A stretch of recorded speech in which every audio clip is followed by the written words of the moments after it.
What do you consider a small victory, Steve? Everything. I mean, I couldn't feel my foot for the first 3 weeks. There was no sensation. So doctors would come and they'd be running their hands on my foot and I wouldn't even know they were doing it. So the second I could feel them putting their finger on my big toe, that's a great victory. I could celebrate that. And now it's 75% back, so that's a good victory. Everything, man. Just the main problem is in my foot, really. The fracture site hasn't really been any issues. It's been, we had some nerve problems in the foot, and so that's been the main issue where that's why I've had the most pain and loss of feeling and that kind of stuff, loss of sensation. So as that comes back in my toes and stuff, those are the main issues I'm dealing with because I depend on my foot a lot for my job. So I'm trying to get it back.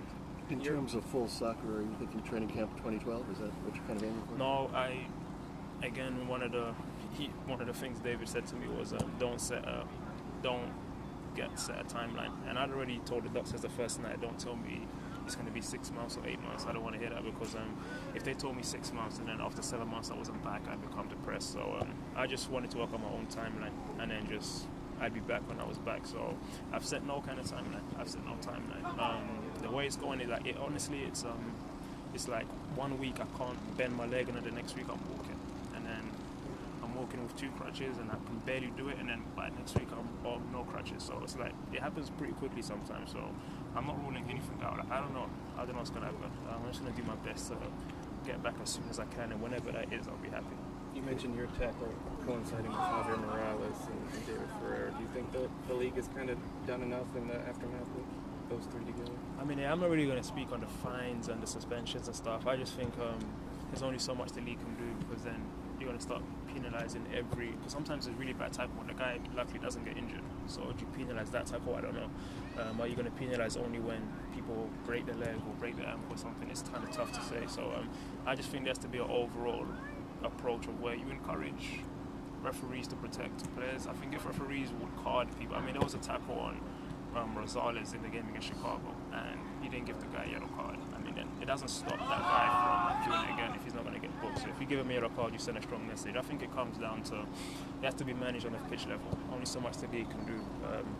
They can't fine and suspend every player in the league, so it has to be managed by us, the players, just to kind of have an awareness of. I think being safe, you have to be safe. I mean, you can't just dive rashly into tackles and injure players. That's not a good way to play football. So I think it comes from the referees and also us. You mentioned it's been hard to watch the matches. Did you see the 36,000 fans holding up the number 11 in your thoughts? You know, I was watching that game but those were really the early days, and so I was so drowsy that I was in and out of sleep, and then I missed that one. My mom was at the game with 3 of my good friends, and they came back to the hospital that night and they were like speechless with what they saw. And so I went on YouTube and then it was like, yeah, that was really emotional. I couldn't believe it. You can't speak to something like that, you know. It's just, so I had 36,000 fans singing and probably more at home and everyone holding up, you know. But it stirs up some emotions you didn't know you have. So it was really amazing. I think the fans everywhere. I've received hundreds and hundreds and hundreds of letters from all over the world from places I didn't even know people knew. So it's amazing.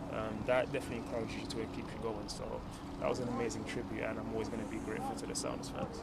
When you went to the game against Kansas City, did that help or hurt the recovery? I think that hurt me mentally, to be honest. I think Ziggy was trying to get me to go to games from the beginning, and I was like, Coach, I can't come. And I had a feeling it would just be too hard. And then when I came there, it was, I was in there with my friends who had a suite, and there was like 12 of us or something, and we were having a good time, and I was celebrating Park's goal. But when I got home, you go from such a high to a down because you can't play. You're limping around. You go from being such an active person, enjoying a good career, to having to depend on others to do everything for you for a time, and then you're limping around on one leg. And yeah, it was a hard thing to experience. Did you know how bad the injury was when it happened? I was the first one to know. I think when I got hit, I remember being on my back and my leg was in the air, and I saw right away that it was bent out of shape. And so I was calm for the beginning. I think if I didn't see that and then one of the trainers came on and said like your leg's broken, I would have probably panicked. But I was the first one to know. So some of the players started rushing over, and I told them like, look, my leg's broken. Brad came and John Kennedy came and Pat came, and as soon as the trainers came on, I'm like, he's like, what's wrong? I said my leg's broken. So I knew, and then I wasn't really in pain at the time, and then it slowly started to throb and going off the field. Even then in Colorado, the Sounders fans were singing my name, so I applauded them, got into the back of the ambulance, and yeah, right there you start the mental battle. You just start trying to calm yourself down and say, you know, hopefully it's not as bad as it looks, but just seeing it bent out of shape already kind of took a lot out of me. And I was in the back of the ambulance watching the game go on, and then that's been the story since. So. Was it harder to stay in Colorado after that, or did it not matter kind of where the location was? No, I just wanted to get it done. They were kind of debating if they're going to do surgery that night, and I told them just go in and get it done right away, because my doctors here in Seattle were calling them, and they weren't sure if they were going to go in, but we got it done right away, and it was a good thing we did as well. So I just wanted to get it done. I just wanted to get recovered. But when you break your leg, you don't really anticipate that you're going to have complications in your knee, in your ankle, in your foot. You just think it's the broken leg, but there's so much more that goes into it. And then you lose weight. For me, I shouldn't be losing weight, so that's not a good thing at all. But I'll get it back, obviously. But there's a lot more that goes into it than just the broken leg. And you lose like sensation in your foot, and it's just so much stuff that goes into it that you don't know at the time. So it's been a long battle already. It's going to get longer, but like I said, what I'm speaking of right now are the times that are behind me. That right now my mindset is good, my outlook's good, I'm feeling good, and I'm making progress every day. And I just feel that slowly but surely I'll be coming back here every day. Even if I can just jog on the side and watch the guys train, that'll be enough for me. So.